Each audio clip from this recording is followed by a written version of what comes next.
একবারই ফকুনি ভিক্ষা করবার গেছে, মা 4টা ভিক্ষা দাও। বেটার বউ বলতে 4 না 4 সের দেবো, 4 সের। ফকুনি কয়, সারাদিন ভিক্ষা 2 সেরই পাই না, তুমি আমাকে 4 সের দিবা? কয় শাহুর আমাকে গাল দেও, অন্য বাড়ি পান খাবার গেছে, এই সুযোগে তুমি আইছা, তোমাকে 4 সের চাল দেবো, তুমি যেন কাউরে কইও না। ফকুনি বলতে আমার কি ঠেকা বলছে, 2 দিন ভিক্ষা করলে যে চাউল হয় না, তুমি একবার দিচ্ছ, আমার কি ঠেকা? 4 সের চাউল দিছে, ওই রাস্তাতে যাচ্ছে আর বলতেছে বেটার বউ রাগ করে আমাকে 4 সের চাল দিল, আমি কাউরে কমো না, কাউরে কমো না। রাস্তার লোকেরা বলে ফকুনির বেটে কি হয়েছে, বলে ওই বাড়ির বেটার বউ শাশুড়ির উপর রাগ করে আমাকে 4 সের চাল দিছে, বাবা আমি কাউরে কমো না। ওই যারে পাই তারই কয়, আমার কাউরে কমো না। চিন্তা করেন, একটা ঝোলার চাউল যেই ফকুনি সামলাবার পারে না, সেই ফকুনির জাতকে যদি বাংলাদেশ সামলাবার দেন, পারবি? কত বছর এই ফকুনিরা আমাকে শাসন করছে, ধরে কর কথা ঠিক কিনা? মন খারাপ করতেছে? একটু মনোযোগ দিয়ে শুনবেন, একটা ফকুন্নির জন্য দরজা খোলা যাবে না স্বামীর হুকুম ছাড়া। আর ফাতেমা যিনি হচ্ছেন জান্নাতি নারীদের নেত্রী, সেই নেত্রীকে জামিলা বলতেছে আমার স্বামী এখন বাড়িতে নাই, স্বামীর হুকুম ছাড়া আপনার জন্য দরজা খুলতে বড় ভয় পাই। ওগো নবীর মেয়ে ফাতেমা, যদি আমার সঙ্গে আপনি দেখা করতে চান তাহলে আগামীকাল এই সময় আপনি আসবেন, আমার স্বামীর হুকুম নিব, আগামীকাল আসা মাত্রই আমি দরজা খুলে দিব। ফাতেমার আগ্রহ বেড়ে গেছে। যেই মেয়ে স্বামীর হুকুম ছাড়া ফাতেমার জন্য দরজা খোলে না, এই মেয়ের বাড়ির মধ্যে কি আছে এটা আমাকে দেখাই লাগবে। ফাতেমা বললেন জামিল আগামীকাল অবশ্যই আসবো, ইনশা। চলে গেলেন ফাতেমা। পরদিন বিকেলবেলা চুপি চুপি যখন জামিলার বাড়ির দিকে রওনা দেয়, এমন সময় ফাতেমার ছোট ছেলে হোসাইন মায়ের সামনে দাঁড়িয়ে বলতেছে, মা গতকাল আপনি কোথায় গেছিলেন? আমি খুঁজা খুঁজা বিকেলবেলা আপনারে পাই নাই, আজকেও চোরের মতন কোথায় যাবেন? আমি আপনার সঙ্গে যাবার চাই। ফাতেমা চিন্তায় পড়ে গেল, হাসান হইলে বুঝান যাইতো, কিন্তু হোসাইনকে কেমনে বুঝাই? এখন হোসাইনকে সঙ্গে নিয়ে যখন জামিলার বাড়ির দরজায়, হোসাইন দরজায় গিয়ে একটা লাঠি দিয়ে বলতেছে, মা এই ভাঙ্গা বাড়ির দরজায় গতকাল আপনি আইছিলেন, আজকেও আইছেন, এই ভাঙ্গা বাড়িতে এমন কি আছে মা যে বাড়িতে আপনি গতকাল আইছেন আবার আজকেও আইছেন? আমার মা কেন যাবে? প্রয়োজন হলে দুনিয়ার সবাই আমার মায়ের কাছে আসবে, দরকার সুবহানাল্লাহ। প্রত্যেকটা সন্তান তার মাকে ভালোবাসে, এ কারণেই কিন্তু হোসেন গরম হয়ে বলতেছে, মা গতকাল আইছিলেন আজকেও আইছেন, এই ভাঙ্গা বাড়ির কি আছে? এমন সময় ফাতেমার দরজায় গিয়ে বলেন, জামিলা তুমি কি আমার জন্য দরজা খুলবা না? জামিলা বলতেছে 1 ঘন্টা হলে দাঁড়িয়ে আছি, আপনি আসা মাত্রই দরজা খুলে দিব। ফাতেমা বলতেছে তাহলে দরজা খুলে দাও।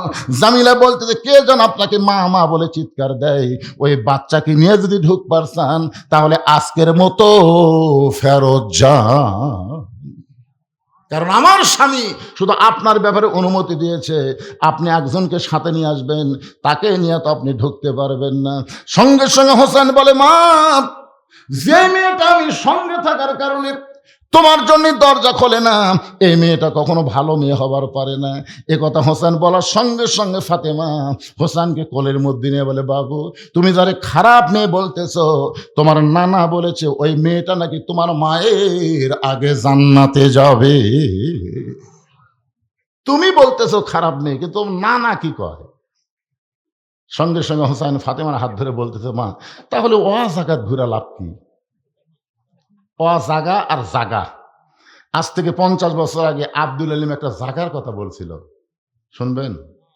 মনে বড় আশা ছিল যাব মদিনায়, মনে বড় আশা ছিল যাব মদিনায়। এই গানটা প্রথম গাইছে দিনাজপুরে। তো ওই সময় দিনাজপুরের আলেমেরা বলতেছে, আব্দুল আলিম ভাই আপনি মূর্খ মানুষ, তো আপনি ভুল গাইতেছেন। আব্দুল আলিম বলল, তাহলে সত্যটা কি শুদ্ধটা কি? বলতেছে আপনাকে বলা লাগবে, মনে বড় আশা ছিল যাব মক্কা মদিনায়। আপনি মক্কা বাদ দিয়ে শুধু মদিনার কথা বলেন। আব্দুল আলিম বলে, রে দুনিয়ার আলিমেরা শোনো, আল্লাহ কোরআনে বলেছেন, কুল হে রাসূল আপনি বলেন, ইন কুনতুম তুহিব্বুনাল্লাহ ফাত্তাবিউনি ইউহিব্বুকুমুল্লাহ। কেউ যদি মদিনার মানুষটাকে হাত করতে পারে, মদিনার মানুষটার সুন্নাত যদি আমল করে, তাহলে শুধু মক্কা না, মক্কার মালিক পর্যন্ত আল্লাহ তার হয়ে যায়। মনে বড় আশা ছিল আমি যাব মদিনায়, আপনাদের কাছে আমার প্রশ্ন হলো, মক্কা দামি না মদিনা দামি? সবাই চিন্তায় পড়ে গেছে, কোনটা কই?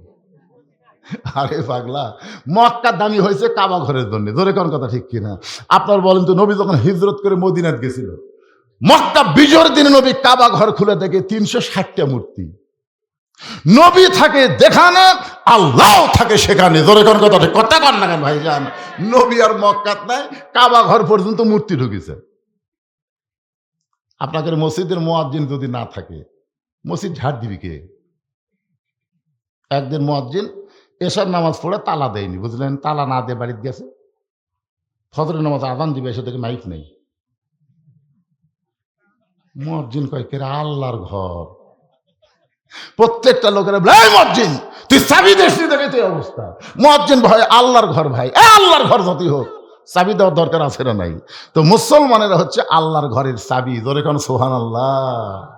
আপনাদের মসজিদের উন্নয়ন করবার গেলে মুসলমানের দরকার আছে না নাই? ধরে কোন আছে না নাই? আপনাদের আক্কেলপুরে এক মসজিদে আমি আসরে নামাজ পড়বার ঢুকা দেখি, টাইসের উপরে খালি ধুলে। লোক দেখে, কে রে মুয়াজ্জিন ভাই এত ধুলে কেন? হুজুর আজান দিয়ে আকামত দিয়ে কেউ আসে না, তো অযথা ঝাড় দিয়ে লাভ কি? আপনি তাকায় দেখেন আমার জায়গা পরিষ্কার। মুয়াজ্জিন যেখানে নামাজ পড়ে গামছা দুই বাড়ি মারে, আল্লাহ আকবার নামাজ পড়ায়। আমি বললাম, মুয়াজ্জিন তাহলে ঝাড় দাও না? বলে, সেই দিন ঝাড় দেই যেদিন নামাজের দিন। আমি বললাম, মুয়াজ্জিন নামাজের দিন কোন দিন? আমাকে এলাকার লোক শুক্রবার নামাজের দিন কয়। হুজুর আপনাদের মনে আছে আগামী সোমবার চাচা ভাস্তার বাড়ি যাবে, মনে আছে? মারাত্মক ওয়াজ, ফাওয়াইলুল লিল মুসাল্লিন আল্লাযীনা হুম আন সালাতিহিম সাহুন। এখন হোসাইন মায়ের হাত ধরে নানার কাছে নিয়ে আইছে। নবী তখন ঘরের মধ্যে বসা অবস্থায় ছিলেন। ফাতেমা বলতেছেন, বাবা আমার কোনো দোষ নাই, আমি 2 দিন গেছি, প্রথম দিন গেছি স্বামী বাড়ি নাই বলে দরজা খোলে নাই, আজকে হোসেন সঙ্গে থাকার কারণে দরজা খোলে নাই, দরকার হলে আরো 10 দিন যাব। কোন আমলের কারণে? কাঠুরের বাবু জামিলা আমার আগে জান্নাতে হবে, এইটা আমাকে জানতেই হবে। কিন্তু এই হোসেন আমার সর্বনাশ করছে, এই হোসেন আমার সর্বনাশ করছে। হাত ধরে আপনার কাছে টেনে আনছে, বাবা আমার কোনো দোষ নাই। হোসেন মায়ের হাত ছাড়া দিয়ে নানার হাত ধরে বলে, নানা আর কি করো? আমার মাকে তুমি চিনো? আমি কোন মায়ের সন্তান তুমি জানো? সুবহানাল্লাহ বলেন না কেন? না না, তোমার মা আমিনা জান্নাত পাবে কি পাবে না তার কোনো গ্যারান্টি নাই। আর আমার মা ফাতেমা শুধু জান্নাত পাবে না, জান্নাতে এদের নেত্রী হবে। তুমি সেই মাকে একটা কাঠুরের বউ জামিলার কাছে পাঠাইছো। ও না না, ওই কাঠুরের বউ জামিলা এমন কি আমল করলো যে আমল করার কারণে আমার মায়ের আগে আল্লাহ তাকে জান্নাত দিবে। এটা যতক্ষণ তুমি না বলবা, আমি হোসাইন তোমার হাত ছাড়বো। এই বলে নানার হাত এমন ভাবে ধরে বুকের মধ্যে চাপে ধরছে। নবী বলতেছে, আলী রে, কে রে আলী? হোসেন যখন নানার হাত চাপে ধরছে, বেকাই দায়ী আলী ডাকতেছে। আলী দৌড়ে এসে বলতেছে, লব্বাইক ইয়া রাসূলুল্লাহ, আমার ডাকেন কেন? বলে, তোর বেটা দেখতো কি হারে হাত ধরছে। এ হোসাইন হাত ছাড়া দে। হোসেন বলতেছে, আব্বা আপনি জানেন নানা কি করছে? সাধারণ একটা কাঠুরের বউ জামিলার বাড়ির দরজা আমার মা বাপ পাঠাচ্ছে। কোন আমলের কারণে কাঠুরের বউ জামিলা জান্নাতে যাবে এটা আমার নানা জানে না? আলী বলতেছে, আরো জোরে ধর। নবী বলে, কে রে? আমি তো ডাকলাম হাত খসানোর জন্য, আপনি জোরে ধরবার বলিস কেন? আলী বলতেছে, হুজুর আপনি জানেন না মেয়ে মানুষ, আপনি পুরুষ মানুষ বলেন কে আগে জান্নাতে যাবে কে পরে যাবে, পুরুষের কোনো টেনশন নাই। আবু বকর আগে যাবে, তারপরে উমর যাবে, তারপরে ওসমান যাবে, তারপরে আলী যাবে, এভাবে আপনি বলেন। কারণ পুরুষ মানুষের চিন্তা হলো জান্নাত পালি হলো, পুরুষ মানুষ জান্নাত পালি হলো, আগে যাওয়ার পরে যাওয়া না, জান্নাত পালি হলো। জোরে কর কথা ঠিক কিনা? কিন্তু মেয়ে মানুষের হিংসা বেশি, আপনি জানেন না? আপনি এটা কেন বলবার গেছেন যে জামিল আগে জান্নাতে যাবে? এটা শোনার পর থেকে কি শুরু হয়ে গেছে? আপনি যখন বলেন আবু বকর 1 নম্বর, উমর 2 নম্বর, ওসমান 3 নম্বর, 4 নম্বর আলী, 5 নম্বর আব্দুর রহমান আউফ, 6 নম্বর জুবাইর, 7 নম্বর তালহা, 8 নম্বর সাদ ইবনে আবি ওয়াক্কাস, 9 নম্বর আবু সাঈদ, 10 নম্বর উবাদা ইবনুল জাররাহ। আপনি বলেন তো একটা সাহাবী মন খারাপ করছে? 1 নম্বর 2 নম্বর কি পালি হলো? সুবহানাল্লাহ করলেন। এই কথা শোনার পরে সুবহানাল্লাহ মুখে আসলো না? আল্লাহ যদি খুশি না থাকতো তাহলে কি আমরা এই জায়গায় আসতে পারতাম? যে আল্লাহ দয়া করে মেহেরবানি করে আমার সামনে আপনাদের কবুল করেছেন, আমি আমার অন্তরের অন্তঃস্থল থেকে আপনাদের সবাইকে শুভেচ্ছা জ্ঞাপন করছি। সম্মানিত মা বোনেরা, পর্দার অন্তরালে বসে বসে যারা আলোচনা শুনতেছেন, আসলে আজকে কোরআনের মাহফিল হওয়ার কারণেই তো মা বোনদের জন্য আপনারা পর্দার ব্যবস্থা করছেন, ঠিক কিনা বলেন? যদি কোরআনের মাহফিল না হয়ে গান বাজনা হতো, মেয়েদের জন্য কি আলাদা পর্দার কোনো ব্যবস্থা করা লাগতো? তার মানে আপনারা কি বুঝালেন? কোরআনের মাহফিল হওয়ার কারণেই যদি মেয়েদেরকে পর্দার ব্যবস্থা করা হয়, যেদিন আল্লাহর কোরআন দিয়ে বাংলাদেশ চলবে, সেদিন মুসলমান বুঝতে পারবে আসলে পর্দা কারে কয়। এখনো তো বোঝেননি পর্দা। চারিদিকে কাপড় টাঙ্গাই দিচ্ছেন, ওর মধ্যে থাকলো, আমরা কইলাম পর্দার অন্তরালে। পর্দার অন্তরালে থাকা চলবে না, পর্দার ভিতরে থাকা লাগবে। ধরে কোন ঠিক কি না? আমার সম্মানিত মা বোনদেরকেও অন্তরের অন্তঃস্থল থেকে শুভেচ্ছা জ্ঞাপন করে এই মুহূর্তে জানতে চাচ্ছি আপনারা সকলে কেমন আছেন? আলহামদুলিল্লাহ রব্বিল আলামিন। যে আল্লাহ শারীরিক সুস্থতা, মানসিক প্রশান্তি দান করে আজকের এই জান্নাতের বাগানে কবুল করলেন, আমরা সে আল্লাহর উপরে খুশি না বেজার? তাহলে জবান খুলে সমস্বরে সকলেই বলবো, রব্বানা লাকাল হামদ হামদান কাসীরান তাইয়িবান মুবারাকান ফীহি। আমরা আল্লাহর প্রশংসা করলাম, কারণ সর্বসাকুল্যে হিসাব করে দেখেন জগৎ কিন্তু তিনটা। ধরে বলেন কয়টা? এক জগতে আমরা ছিলাম, এক জগতে আমরা আছি, আর এক জগতে আমরা যাচ্ছি। যাব না, যাচ্ছি। আজকে বেগম খালেদা জিয়ার অবস্থা কেমন জানেন? বিএনপির এক ভাই কিন্তু বক্তব্য দিল, আমি মনে করলাম উনি দোয়া চাবেন। আমরা দোয়া চাওয়া লাগবে না। উনি এমন একজন নেত্রী ছিলেন, এমন একজন ভালো মানুষ ছিলেন, প্রত্যেকটা আলেমদের জন্য তার পক্ষে দোয়া করা হক। যেরকম সুবহানাল্লাহ। আপনারা কি মনে করতেছেন উনি কি করতেছেন? প্রতি মিনিটে মিনিটে চলে যাচ্ছে, খবর আসতেছে, এখন অবস্থা আরো খারাপ, এখন অবস্থা আরো খারাপ। তার মানে বোঝা গেল, এক জগতে আমরা ছিলাম, এক জগতে আমরা আছি, আর এক জগতে প্রত্যেক ধাপে ধাপে আমরা অগ্রসর হচ্ছি। যেরকম ঠিক কিনা? ইমাম গাজ্জালি বলেছেন, মানুষ বাজারে যায় না, মানুষ নওগাঁ যায় না, মানুষ বগুড়া যায় না, মানুষ রায়কালী যায় না, মানুষ প্রত্যেক ধাপে ধাপে তার হায়াতকে অতিক্রম করে মৃত্যুর দিকে যায়। ঠিক কিনা বলেন? হ্যাঁ। এখন আপনাদের কাছে আমার প্রশ্ন হলো, যে জগতে আমরা ছিলাম ওই জগতের কথা কি আমাদের মনে আছে? কিন্তু আমরা যে ছিলাম এই ব্যাপারে কারো সন্দেহ আছে? ওই জগৎকে বলা হয় রুহের জগৎ। ওই জগতে আমাদের কোনো দেহ ছিল না, খালি রুহু ছিল। আসলে রুহুটা কি? রুহ হচ্ছে আল্লাহর একটা হুকুম।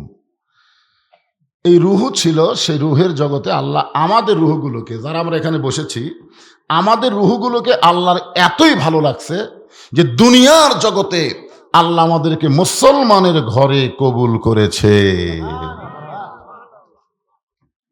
এখন আপনারা বলেন তো, মুসলমানের ঘরে জন্ম নেওয়াতে আমাদের লাভ কি? হিন্দুর ঘরে, বৌদ্ধর ঘরে, খ্রিস্টানদের ঘরে ওদের জন্ম নেওয়াতে ক্ষতি কি? আর আমরা মুসলমানের ঘরে জন্ম নেওয়াতে আমাদের লাভ কি? এর লাভ এবং লস আমাদের জানার দরকার আছে না নাই? কিন্তু জানি না তো। অনেক সময় মুসলমান মনে করে আমি বড় বড় বিপদে আছি। আসলে আপনি বিপদে নেই, আপনার সঙ্গে আল্লাহ আছে। সুবহানাল্লাহ কর না কেন?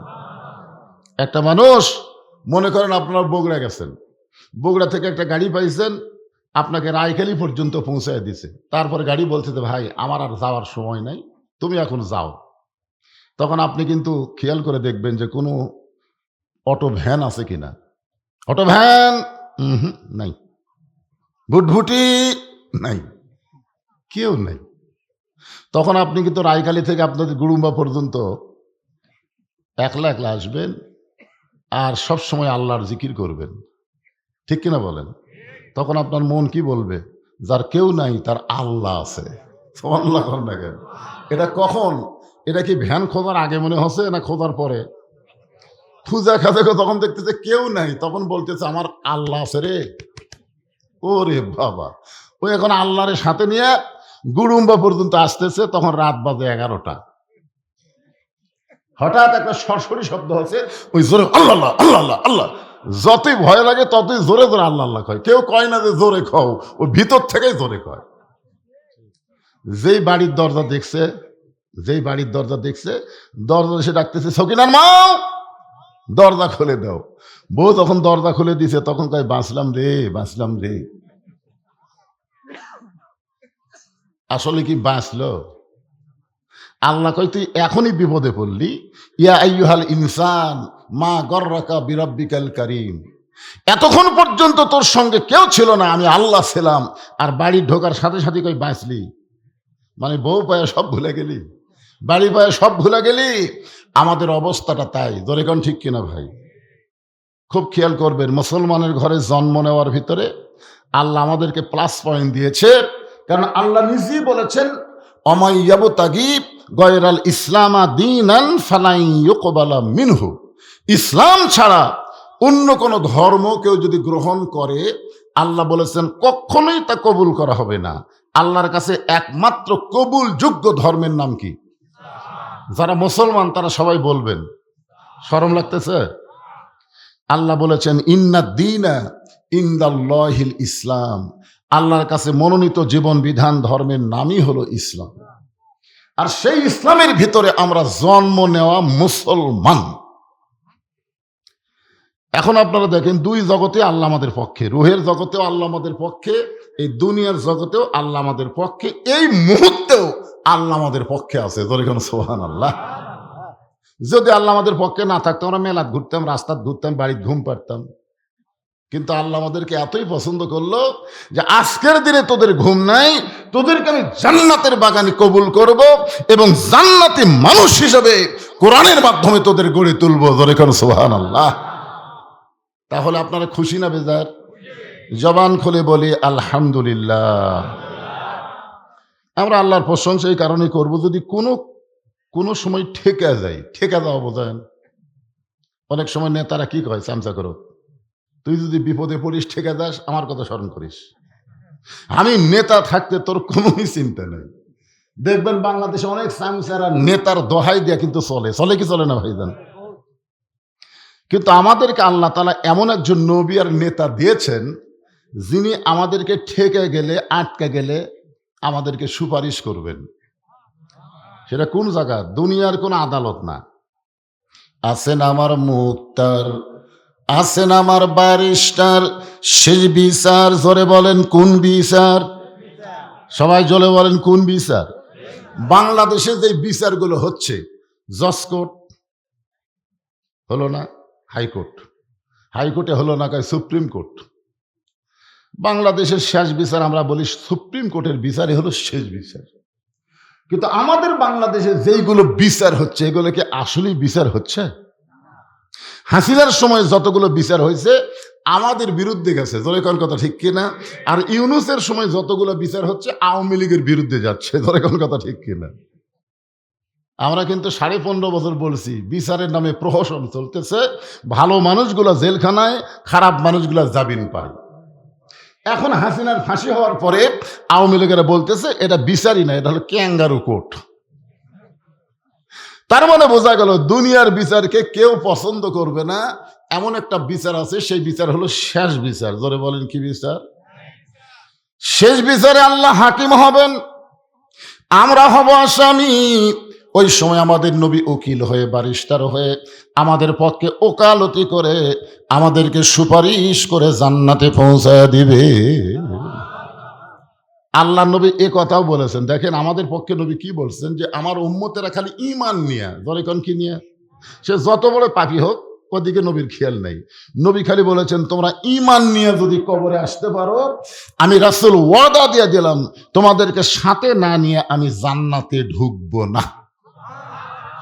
দেখেন কি সুযোগ, খালি ঈমানের সাথে মরা লাগবে। এখন বর্তমান যেই পরিবেশে আমরা বসবাস করতেছি, এই পরিবেশে মরা যাবে, কিন্তু ঈমান নিয়ে মরা খুবই কঠিন।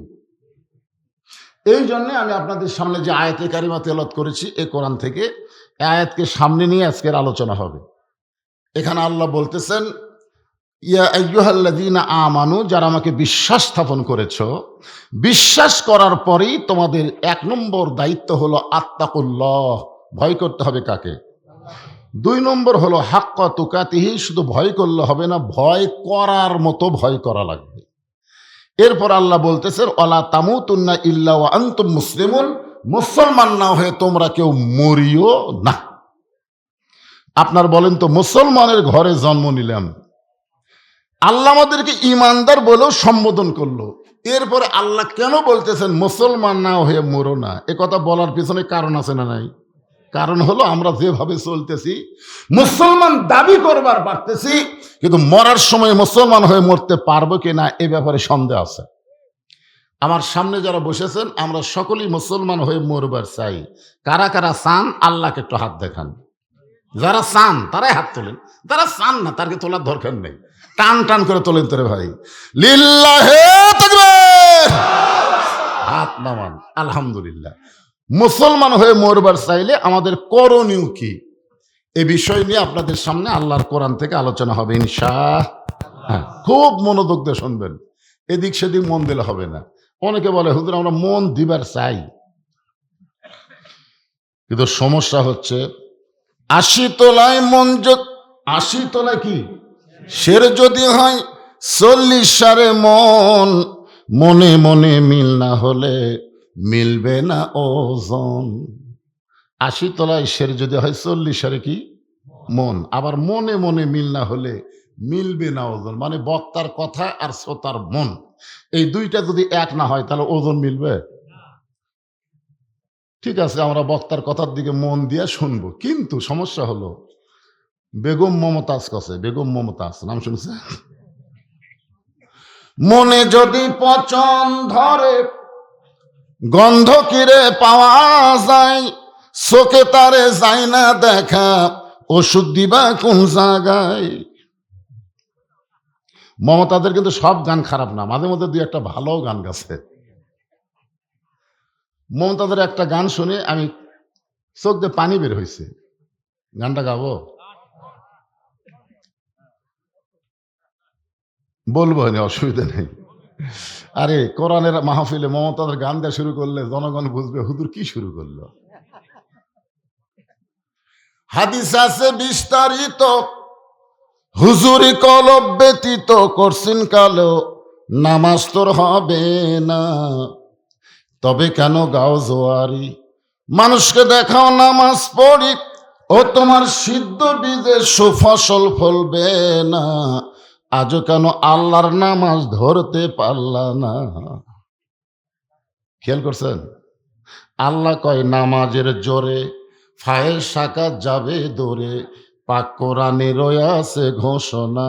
এখন আকাম কুকাম নামাজ রোজা একসাথে বান্দিয়া বোঝা, আকাম কুকাম নামাজ রোজা একসাথে বান্দিয়া বোঝা, জাহান্নামে দিয়াছ রওয়ানা, আজও কেন আল্লাহর নামাজ কায়েম করলা না?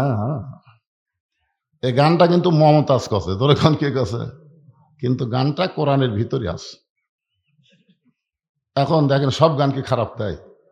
আজকে বাউল আবুল সরকার ওই এমন এক গান গাছে ভাই, হায় হায়, প্রত্যেকটা আলেমের কলিজার মধ্যে আগুন জ্বলে গেছে। তোর এখন কথা ঠিক কিনা? এই বাউল ফাউল এরা আসলে বাংলাদেশের মুসলমানকে, যারা প্রকৃত মুসলমান তাদের কলিজায় আগুন ধরানোর কারণ কি সেটাও এই মুসলমান হয়ে মরার ভিতরে আছে ইনশাআল্লাহ। আপনারা সব কিছুই পাবেন। কারণ বর্তমান বাদ দিয়া, বর্তমানের সমাজ বাদ দিয়া, বর্তমান বাংলাদেশ বাদ দিয়া খালি আগেকার ওয়াজ করলে হবে না, সব সংমিশ্রণ করে ওয়াজ করা লাগবে। ঠিক কিনা বলেন? কোরআন কি কোনো এক যুগের কিতাব না সর্বযুগের কিতাব? হ্যাঁ, গল্প করে রাস্তা, এই পারি রাস্তা নাকি? এই পিছনে কাপড় পাড়তিছে,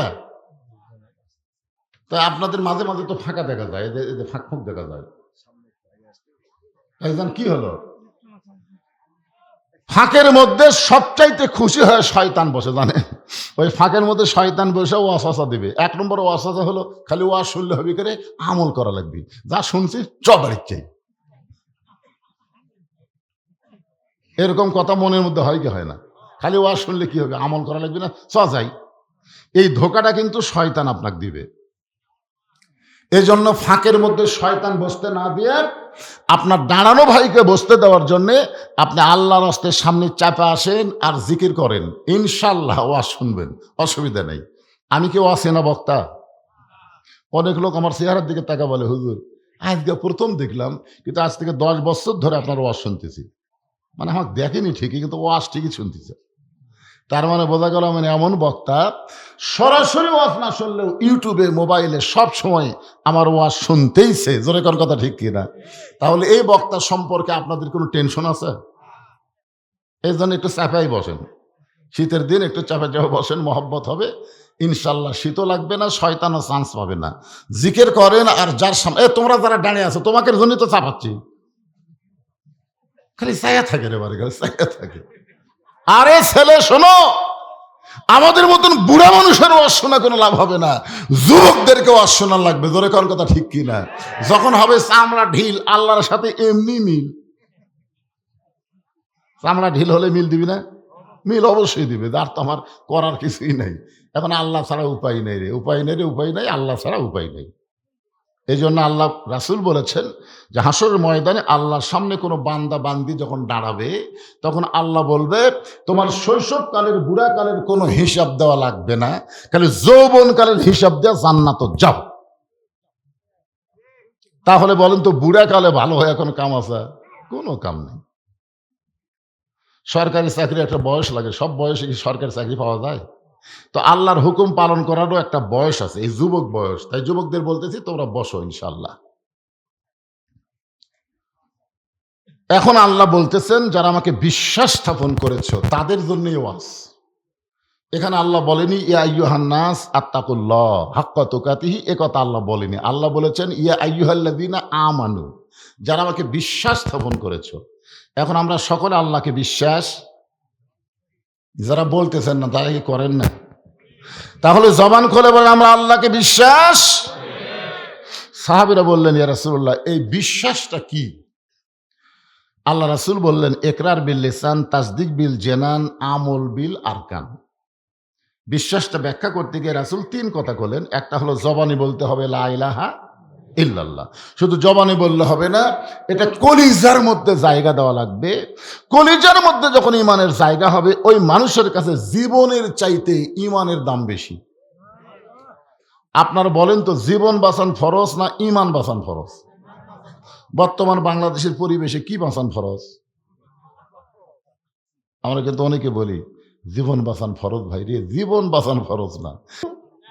যারা এখানে আছে নাকি লাভ দিয়ে উঠলেন, আলীর মতন মহামানব বসে আছে, নবী বলবেন কে কোন খরিদ্দার ওন্না কিনলো, কোন খরিদ্দার ওন্না কিনেছে, কোন ফকির তোমার কাছে ভিক্ষা চাইছে,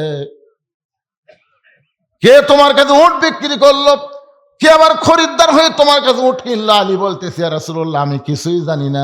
রাসূল বলে আমি জানি, তোমাকে জানাই দিব।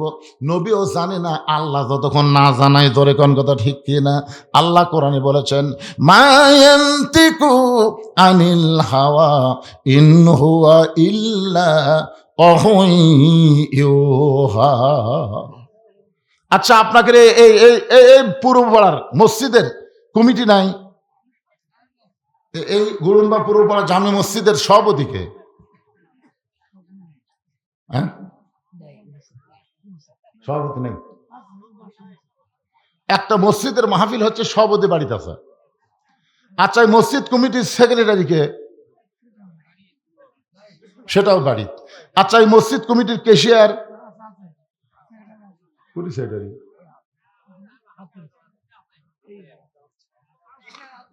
আসেন তো, আসেন আসেন, সেক্রেটারি সাহেব ক্যাশিয়ার সাহেব আসেন তো। সেক্রেটারি সাহেবের আগমন, লিল্লাহে তাকবীর। আর সভাপতি না থাক, সেক্রেটারি তো আছে আলহামদুলিল্লাহ। সভাপতি যার নাই কোনো গতি, তাই থাকে সভাপতি। ধরে কোন কথা ঠিক কিনা? সেক্রেটারি আছে মাশাআল্লাহ। আপনারা একটু ধৈর্য নেওয়া। সেক্রেটারি আসতেছে আল্লাহর ঘর মসজিদের জন্য, তার কাছে কিছু দাবি আছে না নাই? ধরে কোন আছে না নাই? মসজিদের কি কাম বাকি আছে? কাম কি বাকি? মানে প্লাস্টারও হয়নি, টাইলসও হয়নি, কিছুই হয়নি। হুম? হ্যাঁ? 12 লাইন 12 কাতার, বিশাল মসজিদ রে বাবা। একে দোতলার কোনো দরকার নেই, একতলাতে কাম হবে। সেটা সব কিছু একটু বলেন তো।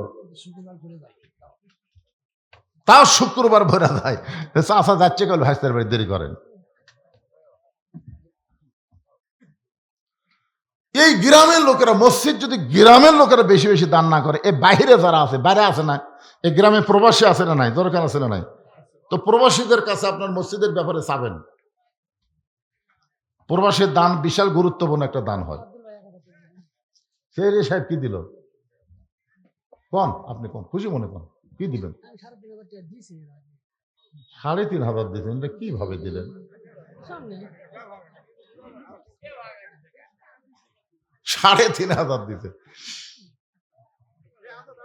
3,500 না দিয়ে আর 1,500 দেন। মাশাআল্লাহ, তাই ভুল করছে রে। লিল্লাহি তাকবীর। 3,500 দিছে, আরো 1,500, মোট 5,000 টাকা দান করে বলেন মারহাবা। একটা কোরআনের আয়াত পড়ার পরে আমি চাপাচাপি আদায় করি না। লা ইউকাল্লিফুল্লাহু নাফসান ইল্লা উসাহা। আল্লাহ বলেছেন কষ্ট হবে, তার বাহিরে চাইও না। যাই যেরকম দান হচ্ছে এটা অন্তর থেকে, ধরেন ঠিক কিনা।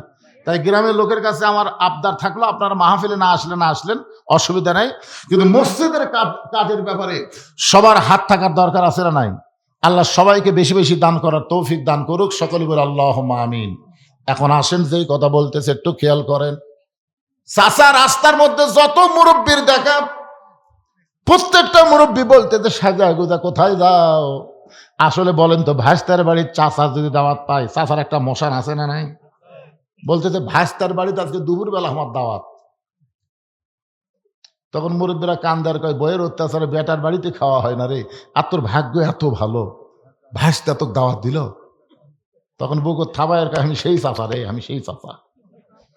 বউ খালি বারবার স্বামীর কাছে গিয়ে বলতেছে, এত কিছু পাকশিক করলাম, শয়তান কখন আসবে? বউ মানে স্বামীর কাছে বলতেছে, স্বামী বলতেছে আসতেছে, সময় হলে আসবে। তখন বলে শয়তান কি রকম গো?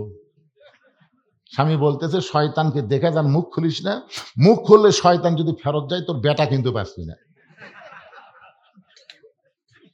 কারণ মান্যত পুরা করা লাগবে।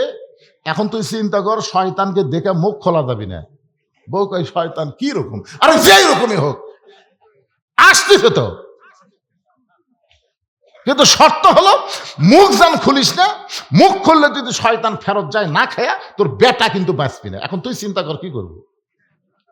বউ বলতেছে আল্লাহ শপথ করে বলতেছি মুখ খুলবো না, মুখ খুলবো না, খালি দেখে যাবো, আর আমি খালি খিলে যাবো, কোনো গল্প নেই।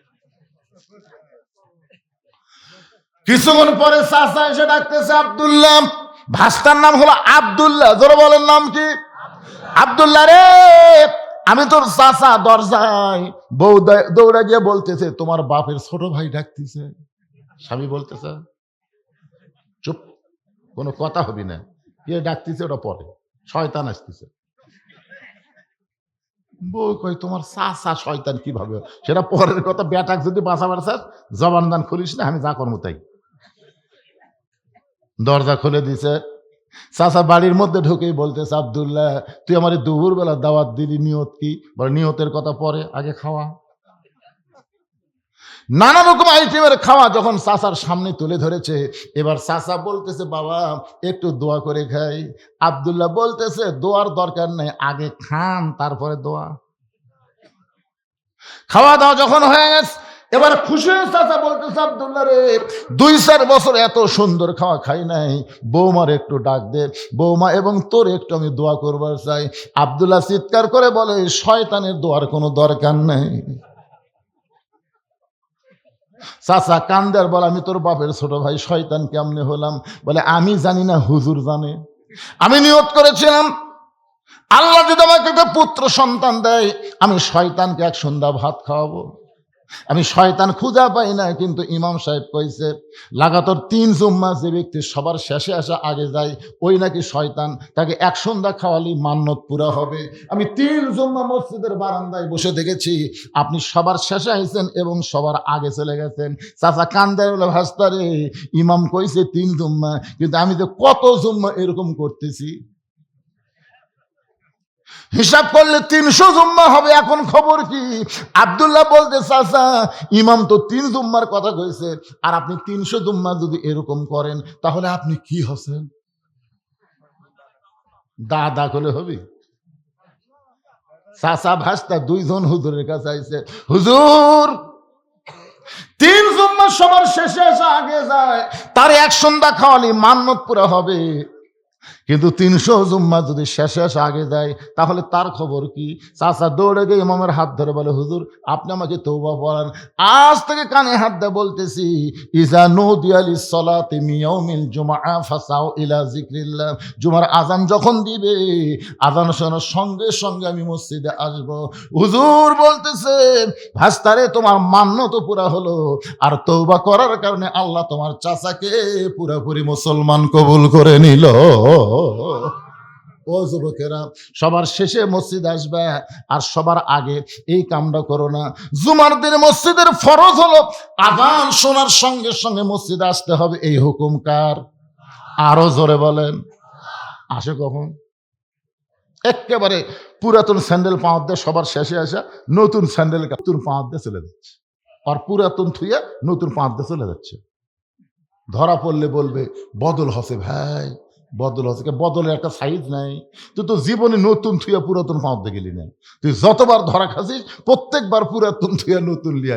এরা কি আসলে নামাজ? এরা হলো স্যান্ডেল চোরা। ধরে বলেন কি চোরা? একটু মনোযোগ দিয়ে শুনবেন। আল্লাহ রাসূল বলে, আলী কোন খরিদ্দার ফাতেমার কাছ থেকে ওন্না কিনেছে তুমি কি জানতে চাও? আলী বলতে যে হুজুর জানার জন্যই তো বসে আছি। রাসূল বলে, আলী রে, পর্দানিশী নারীকে আমার আল্লাহ এত ভালোবাসে। সাল্লাল্লাহু বলেন, ফাতেমার ওন্না দুনিয়ার কোন মানুষ কিনুক, এইটা আমার আল্লাহর পছন্দ হয়নি।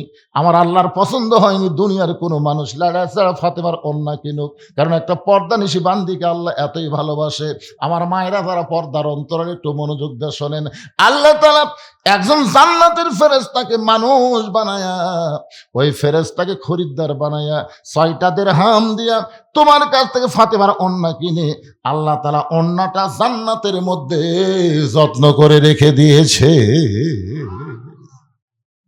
আলী 6টা দিরহাম নিয়ে তুমি যখন বাজারে খাদ্যের দোকানে হাসান হোসেনের জন্য খাবার নিচ্ছ, এমন সময় আল্লাহ ফেরেশতাকে ডাক দেন, ফেরেশতা আবার ফকিরের সুরত নিয়ে আলীর কাছে যা।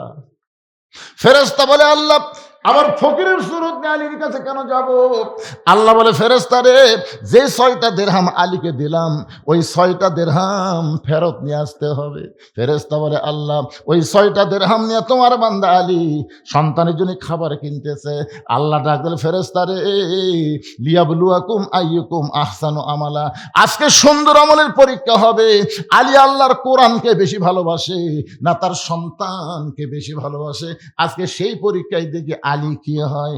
এবার নবী বলেন, আলী রে, ওই ফেরেশতা ফকির হইয়া তোমার কাছে যখন খাবার চাই, তুমি আলী প্রথম 1 দিরহাম দিবার চাইছিলা, কিন্তু আল্লাহর কোরআনকে বিশ্বাস করে তুমি যখন 6টা দিরহাম ফকিরকে দিয়া দিলা, ফকির কানতে কানতে ফেরেশতা আল্লাহর কাছে সে বলতেছে, আল্লাহ তোমার বান্দা যেই টাকা দিয়ে হাসান হোসেনের জন্য খাবার নিবে সেই টাকা তুমি ফেরত আনলে।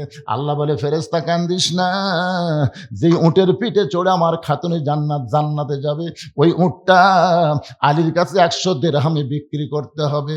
রাসূল বলে, আলী ওই ফেরেশতাকে আল্লাহ মানুষরূপী উট নিয়ে যখন তোমার সামনে দেয়া যায়, উট তোমার কাছে 100 দিরহামে বিক্রি করলো, আবার ওই ফেরেশতা খরিদ্দার হয়ে 160 দিরহাম দিয়ে তোমার কাছে উটটা কিনলো। আলী 6টা দিরহাম দান করার কারণে আল্লাহ দুনিয়াতেই তোমাকে 60টা দিরহাম দিয়া দিল। সঙ্গে সঙ্গে ফাতেমা বলে, স্বামী গো, আমি কোনো দানের ওয়াজ শুনতে আসি নাই, আমি শুনতে চাই কাঠুরে বাবু জামিলা আমার আগে জান্নাতে কেমনে যাবে। কাঠুরের জামিলা আমার আগে জান্নাতে কেমনে যাবে সেইটা না বলে আপনি কি এক দানের ওয়াজ করতেছেন। আলী বলতেছেন, ফাতেমা, একজন মেয়ের প্রশংসা যখন আর একজন মেয়ের সামনে করা হবে, ওই মেয়েটা তখন ধৈর্যশীলা হওয়া লাগবে। কি হওয়া লাগবে? একজন মেয়ের প্রশংসা আর একজন মেয়ের কাছে আপনারা করছেন কোনোদিন? আমি ভুলেও আমার বইয়ের কাছে করিনি, কিন্তু একদিন ভুল কর্মী হুরের কথা বলবার চাইছিলাম। হুর, আল্লাহ যদি আমাকে জান্নাত দেয়, জান্নাতে হুর দিবি। হুরের চোখের সাইজ এরকম, মুখের সাইজ এরকম শুনতি, আর বউ দিকে বগলের মধ্যে বালুস নেবার হয়ে যাচ্ছে। এখন কোথায় দাও? হুরলে থাকেন, আমার কি দরকার?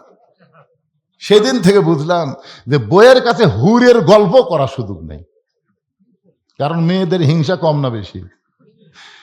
আলী বললেন, ফাতেমা, তাহলে শোনো, তুমি জান্নাতে নেত্রী হওয়ার কারণে আল্লাহ তোমাকে হেঁটে হেঁটে জান্নাতে নেবে না। তুমি যখন জান্নাতে যাবে তখন আল্লাহ তাআলা উটের পিঠে করে তোমাকে জান্নাতে নিবে।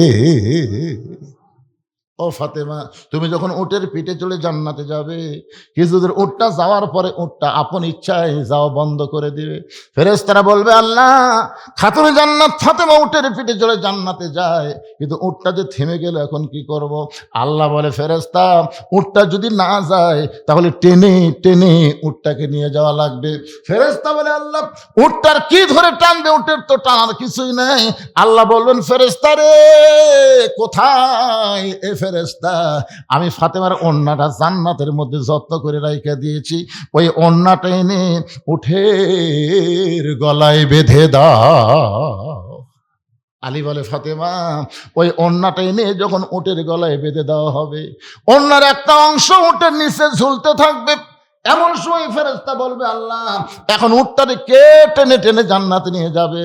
আল্লাহ তখন বলবে, জামিলা রে, রে কাঠুরার বউ জামিলা, তোমার স্বামী সব সময় আমার কাছে দোয়া করতো, আল্লাহ, আমার যে বউটা ফাতেমার জন্য আমার হুকুম ছাড়া দরজা খোলে না। আমি কাঠুরিয়া, দুনিয়ার জীবনে আমার বউকে তেমন কিছু দিবার পারি নাই, কিন্তু আমার বউয়ের প্রতি এত খুশি হয়েছে, আল্লাহ, আমি একজন গরিব কাঠুরিয়া দোয়া করি, আমার জামিলাকে তুমি সবার আগে জান্নাত দিও। আল্লাহ বলে, জামিলা রে, তোমার স্বামী তোমার জন্য এই দোয়া করেছে, আমি এখন কাঠুরার দোয়া কিভাবে ফেলে দেই? আমি তোমার স্বামীর দোয়া কবুল করেছি, কিন্তু সবার আগে তোমাকে জান্নাতে কেমনে দিব? ও জামিলা, যাও যাও, ওই ওন্নাটা টেনে টেনে তুমি আমার ফাতেমাকে জান্নাতে নিয়ে যাও।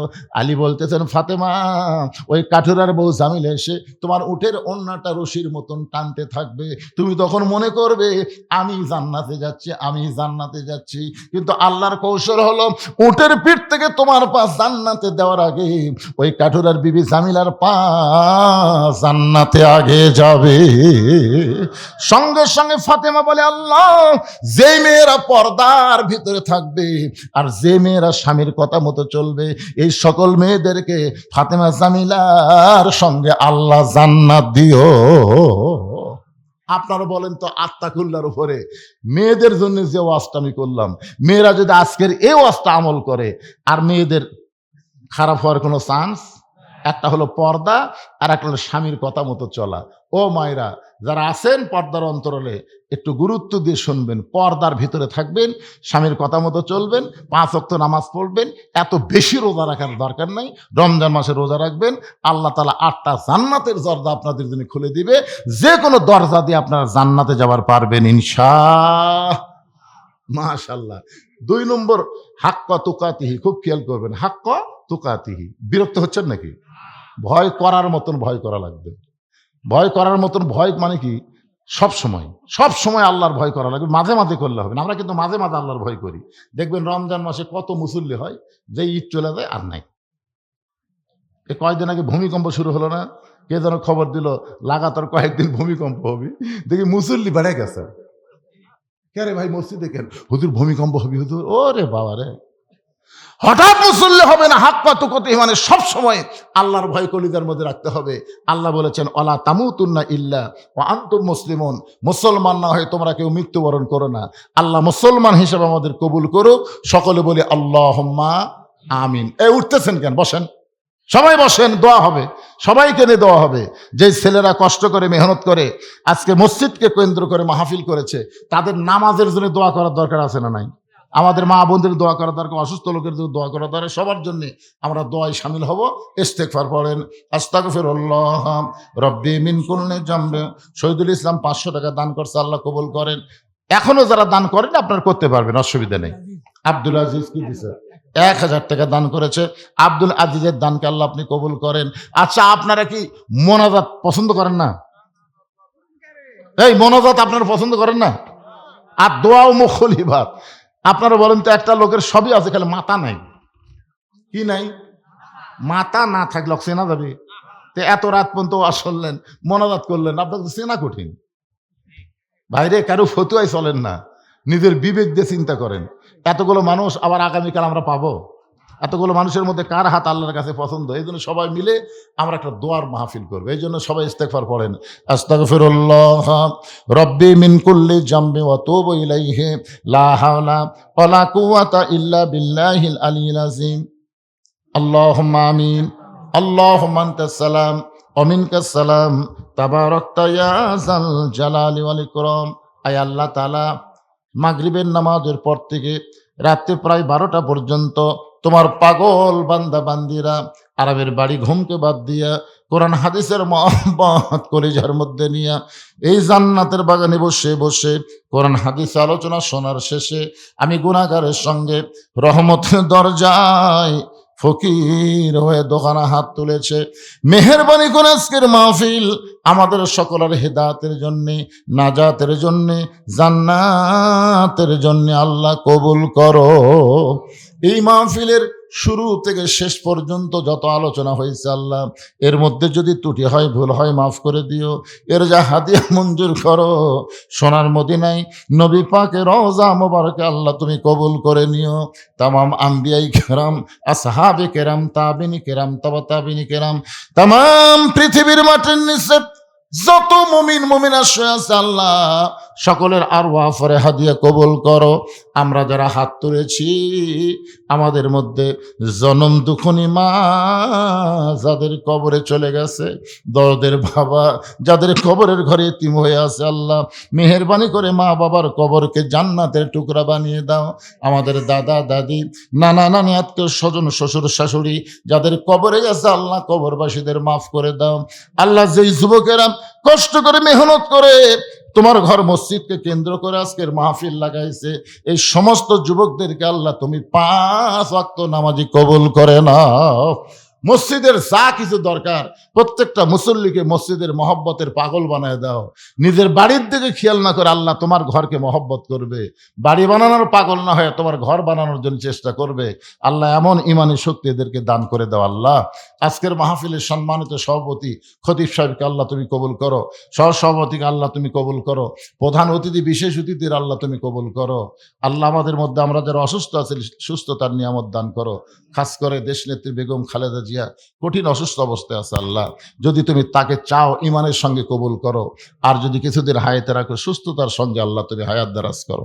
আয় আল্লাহ তাআলা, কে কোন নিয়তে হাত তুলেছে আমরা কেউ জানি না আল্লাহ, সবার নেক নিয়ত নেক আশাকে আল্লাহ তুমি কবুল করো। আমার মা বোনদেরকে আল্লাহ তুমি পর্দানিশি কবুল করে ফাতেমা জামিলার সঙ্গে জান্নাতি কবুল করে নাও আল্লাহ। গোটা বিশ্বের মুসলমানকে আল্লাহ তুমি হেফাজত করো আল্লাহ। তোমার ভয়, তোমার মহব্বত আমাদের কলিজার মধ্যে তৈরি করে দাও আল্লাহ। সুবহান রাব্বিকা রাব্বিল ইজ্জাতি আম্মা ইয়াসিফুন ওয়া সালামুন আলাল মুরসালিন আলহামদুলিল্লাহি রাব্বিল আলামিন। ওয়াজাল আখিরাতি কালিমাতুন ইনদাল মাউতি। সকলে পড়েন লা ইলাহা ইল্লাল্লাহু মুহাম্মাদুর রাসূলুল্লাহ সাল্লাল্লাহু আলাইহি সাল্লাম। আসসালামু আলাইকুম ওয়া রাহমাতুল্লাহি ওয়া বারাকাতুহু।